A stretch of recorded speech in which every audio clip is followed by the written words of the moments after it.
Quite often you can tell what motivates someone just by noticing what their priorities are when it comes to how they spend their time and money.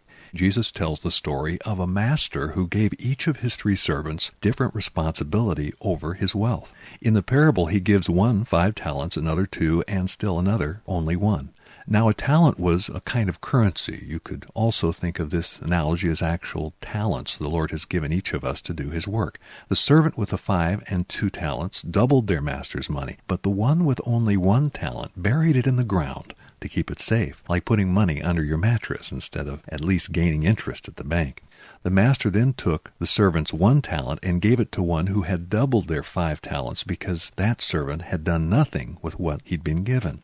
It's interesting that it says that the 2 men were honored by being told, "Well done, good and faithful servant. Enter into the joy of the Lord." Does this sound familiar? Yes, this is the story behind what we Christians hope to hear God say when the Lord finally brings us home to heaven. Will God be able to say, "Well done" to you, friend? Jesus goes on to talk about separating the sheep from the goats, the faithful from the unfaithful, the workers from the lazy. Jesus says, "I am the one who was hungry, thirsty, and naked, whom you either took care of or not." Those with a changed heart by knowing Jesus will automatically do God's work. But those that don't really care are not sheep, but mere goats. I encourage you to ask yourself, which are you?